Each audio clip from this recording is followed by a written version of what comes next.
BJP সাংসদ খগেন মুর্মু ও বিধায়ক শঙ্কর ঘোষের উপর হামলার তীব্র নিন্দা করেছেন প্রধানমন্ত্রী নরেন্দ্র মোদী। এ ঘটনাকে অত্যন্ত নিন্দনীয় ও ভয়াবহ বলে অভিহিত করেছেন তিনি। প্রধানমন্ত্রী বলেছেন, তৃণমূল কংগ্রেস ও রাজ্যের আইন শৃঙ্খলার চরম অবনতি হয়েছে। আক্রান্ত হয়েছে, হামলা হয়েছে, গাড়ি ভাঙচুর। বললাম তো, ওরা কেন গেছিলেন সেখানে? মানুষের পাশে দাঁড়াতে। এটা অপরাধ। এই রাজ্যে কেন্দ্রীয় নিরাপত্তা থাকা সত্ত্বেও যদি সাংসদ বিধায়করা সুরক্ষিত না থাকে, তাহলে সাধারণ মানুষের অবস্থা কি দেখুন। তারা কি করতে গেছিলেন?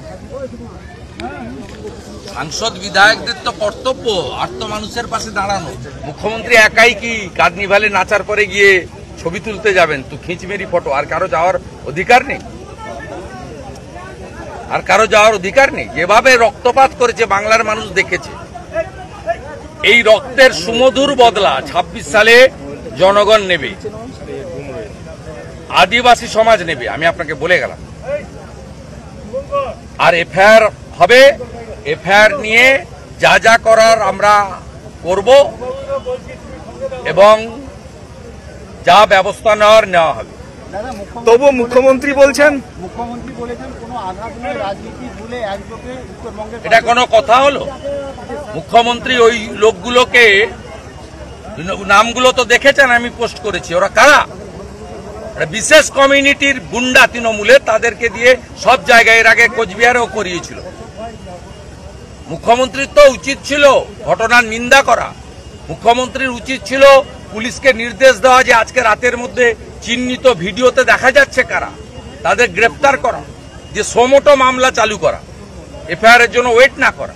তা না করে আর যেন না হয়, সবাই মিলেমিশে যেন থাকে, লম্বা কনভয়। উনি আর ওনার ভাইপো লম্বা কনভয় নিয়ে ঘুরবেন, মুখ্যমন্ত্রী যাবে না।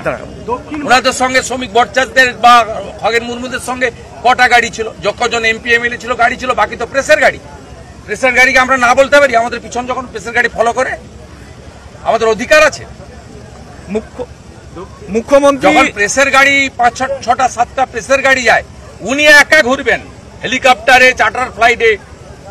উনি একা ঘুরে বেড়াবেন আকাশে, জলে, স্থলে, অন্তরিক্ষে। আর কারোর সুযোগ নেই। মুখ্যমন্ত্রী বলছেন ম্যানমেড বন্যা, ভুটান, আসাম থেকে জল ঢুকানো হয়েছে। কেন্দ্রকে ভূগোল পড়ুক, ক্লাস 7 এর ভূগোল বই পাঠিয়ে দেবো, ভূগোলটা পড়তে বলুন। দাদা পূরণের ঘোষণা করেছেন এবং চাকরি পরিবারদের কি বলবেন মুখ্যমন্ত্রী? কি চাকরি? ৪,০০০-এর চাকরি না ৬,০০০-এর চাকরি? ওই চাকরি দিয়ে চালও কেনা যায় না, হাফ দাঁড়ি কাটার মতো। দাদা আপনি কি যাবেন? দাদা আপনি কি যাবেন?